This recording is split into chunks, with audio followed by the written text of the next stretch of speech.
that would otherwise be wasted and getting it into the hands of those who need it in dignified ways. They showed us the daily table in South Boston being one, and then the guy at the end, Chef Massimo's soup kitchen in Italy being the other. Is there anything that you see as kind of innovative and interesting going on like that here in New Hampshire or New England? Sure.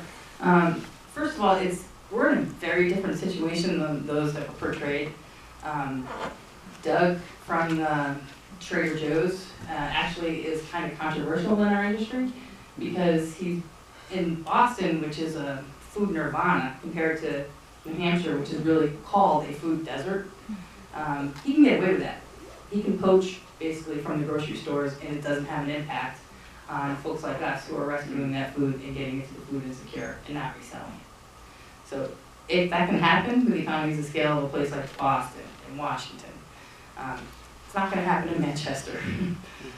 So that type of innovation, we're not going to be able to experience right away here.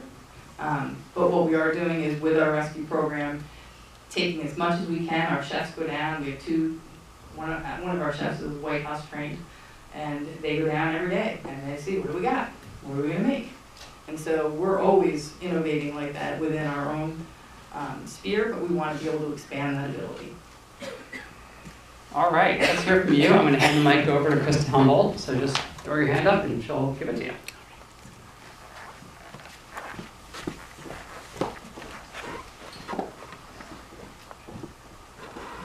Thank you. I moved here from Washington, D.C., where I worked with a certain agency. At the time when there was demand for, I want on my can, on my eggs, a sell-by date and a use-by date. And now people are saying, oh, don't give me that. It's past its date. And I can tell you, these dates were not scientifically determined. You cannot determine where this package of eggs has been. What do we do about all these things past their date? Well, you might start with that, Okay. because I'm sure you deal with that pretty regularly. Yeah, nationally there is a movement to try to bring some standardization so there is less waste and confusion.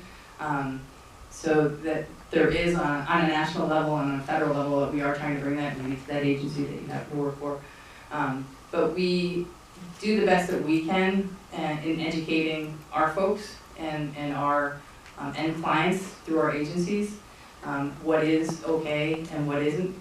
And it is very, very confusing. And we have that problem even with the sorters that we have when we sort all our salvage. But there is a movement on a federal level to change that. Time.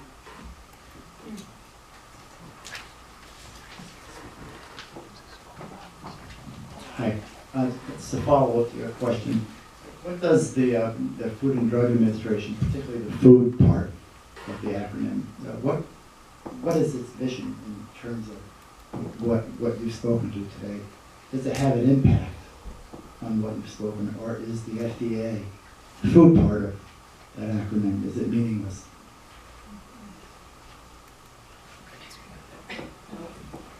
I can speak a little to it. Obviously my vision is geared towards restaurants and what happens in my world, and sometimes I forget that there's a much bigger world out there, but a lot that affects me with that actually has to do with food waste very directly, because there's a lot of rules and regulations that specifically deal with special processes that allow preservation, such as dry aging meats, making prosciutto, making salamis, canning and jarring excess tomatoes to be able to preserve and put up for the winter, curing fat back, making pickles, for instance. All these things are kind of fall into this thing called special processes, and it takes a lot of red tape to actually be able to do that legally in a restaurant setting, or I guess in any retail setting for that matter. And because of that, we are actually limited. Some health inspectors in the room, right? we're limited legally as to what we can do with those things. About 4 years ago, a local farmer came to me at the end of the season and he's like, I've got a lot of tomatoes, like, can you buy them? And so he sold them to me for a lot less, and we put up 2,500 pounds of tomatoes that we turned into hot sauce, barbecue sauce, tomato sauce. And we're one small restaurant. We put up 2,500 pounds of tomatoes, and then we deal with all whole animals, whole pigs, whole goats, and you can't possibly sell a whole animal that quickly. Part of utilizing a whole animal is those preservation techniques. So you have to be able to put up a prosciutto ham. You have to be able to do these things. And same thing with pickling and things like that. Like when the cucumbers are ready, they're all ready. they don't put it out throughout the whole year. So you know, a lot of those things are done because they're tasty and now they're marketable and fashionable, but they're really to preserve food, to minimize food waste. And so on my end, a lot of those, to answer your question, those FDA laws actually prevent things like that would minimize food waste, because I got my hands slapped pretty good for that 2,500 pounds of tomato sauce. And I do do a lot of these things. We just have to keep them quiet. And a lot of us do. I think if you talk to a lot of respectable chefs, they're doing it. We just don't talk about it as openly as I am right now. This is being recorded, but yeah, that's great. I guess the point I was hoping for was that is the FDA part of the problem? I think maybe like none of us work for the FDA, so I'm not sure that we can sort of speak especially to what their intention is. But I think one of the things I can say is that regulations are a tricky thing, and regulations can be helpful. Regulations are one way for a government agency to help educate people who are in a particular business about risks. And I think in that sense, it can be a really great thing. You know, we work with the Department of Environmental Services here in New Hampshire, and one of the things that they can do that is really great is help us understand what some of the risks are in terms of composting.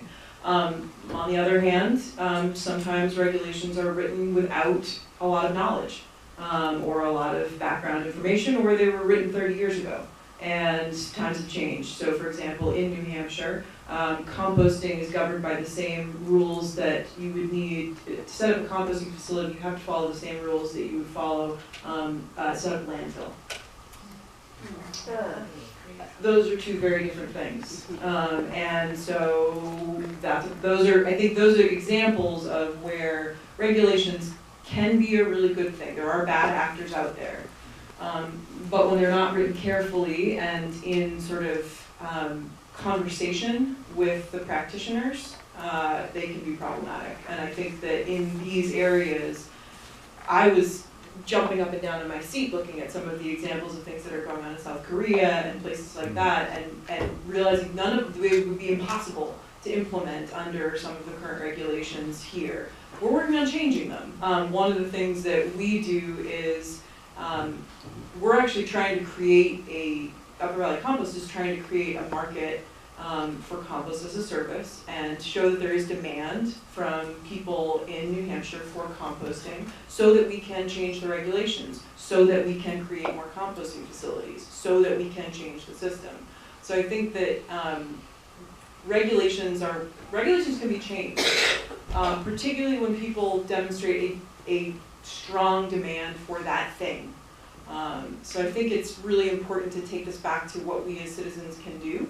And we can support restaurants that have strong stances on food waste. We can support businesses that try and reduce food waste. I think we do have more power than we see. One of the reasons I really like business as a tool is not because capitalism is a fundamentally non-problematic system, but because in this country we give a very loud voice to business.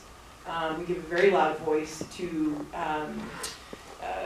those organizations. And so when you support organizations that align with your values, you give them a louder voice in talking to the people who write regulations. And that can be a good thing.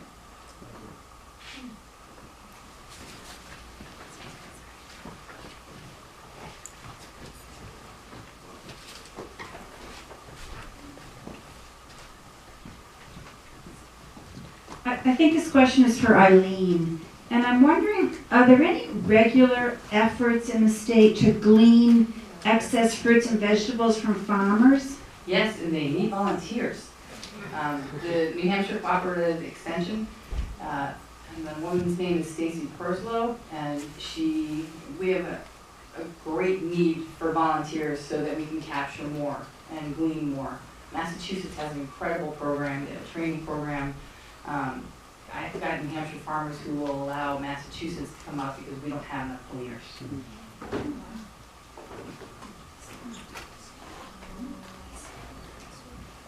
Just to follow up on that, if you go to the Friends Road program and become an RSVP volunteer, you can find out what farms around us need gleaners. And the emails come regularly. And besides that, I just am so curious. It's proud to be an American, but it's so hard to see us always catching up with the rest of the world, either educationally or, so many issues. And this is just one more. And I know, you mentioned regulations, but what else is it that keeps us from being a leader in some of these important issues? I think one of the biggest things that I see is, at least in the sort of areas that I've worked in, is money. It's investment. And our governments in general are a large aggregator of money. So when we're watching this film, I don't know what you guys saw. Every place we went into, I was looking at the buildings, I was looking at the equipment, I was looking at the machinery, I was looking at the infrastructure. That stuff costs so much money, you wouldn't imagine. And it takes quite a long time for an individual to build up that kind of wealth. In our country, it's also somewhat difficult to get a hold of it, because if you put it in the stock market, it's going to generate you 4, 5, 6, 7, 8, 9, 10% return. And if you're going through traditional financing channels, you need to produce more than that. That's hard to do if you aren't in particular industries. So to get the kind of money that is required to build these infrastructure projects, you often need a government. You need a government backer. And our country and our state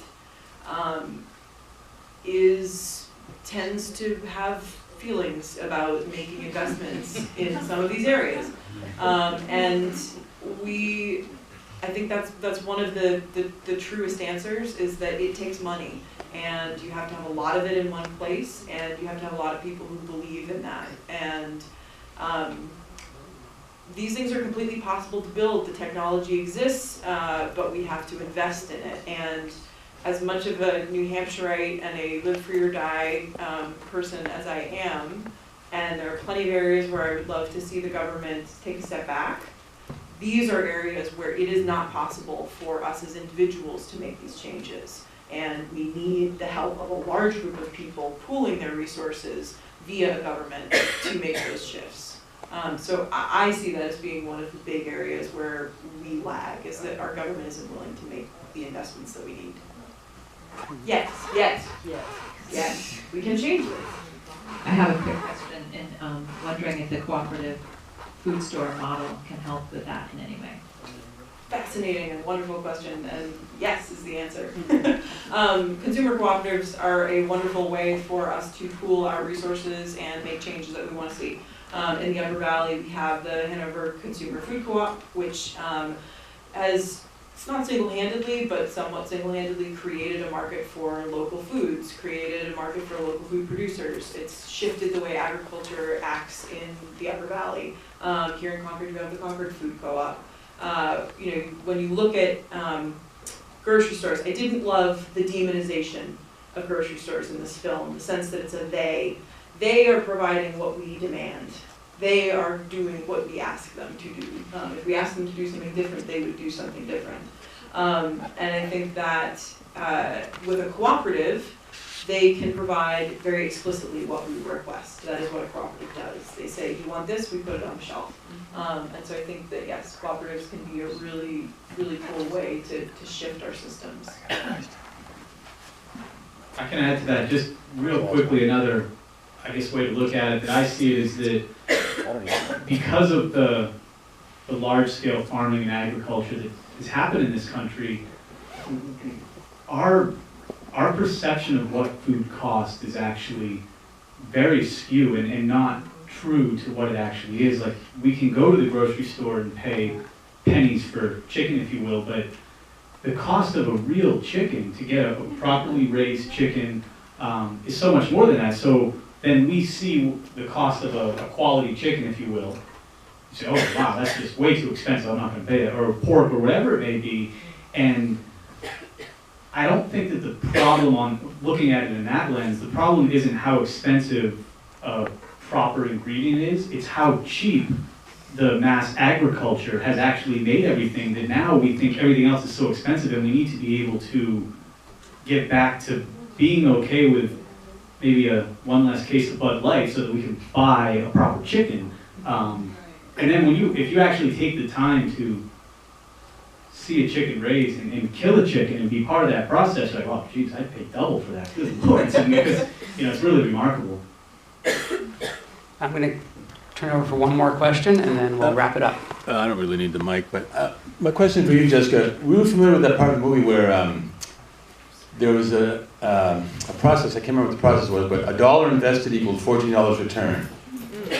So wouldn't people who want to make some money want to invest in something like that, as opposed to depending on local government or federal government to do that?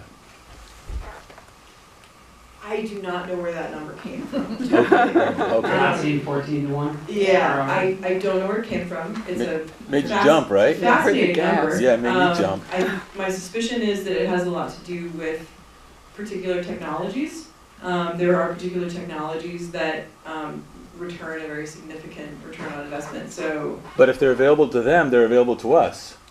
So a business person could be talked into that potentially, right? Yes, or a conglomerate of business people. Yes, and I think that one of my company's long-term goals is to do precisely that, is to provide sort of a place for some of those technologies to come into our system and to offer returns to investors.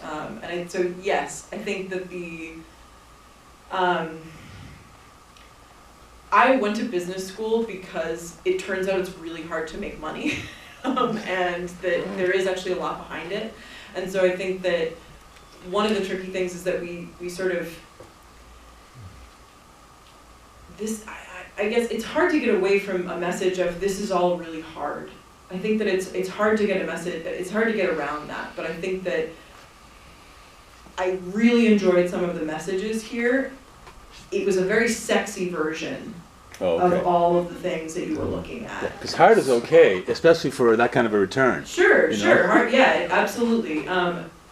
There was my sense, and I don't know if I speak for everybody here, I probably don't, but my sense was there were a very selective vision of these systems, and that is really inspiring, but I think it's important to not look at it and say, God, this looks so easy. Why isn't this just all happening? It takes a lot of time and a lot of support, and I think that that's where everybody can do their part. And are you familiar with the program in South Korea?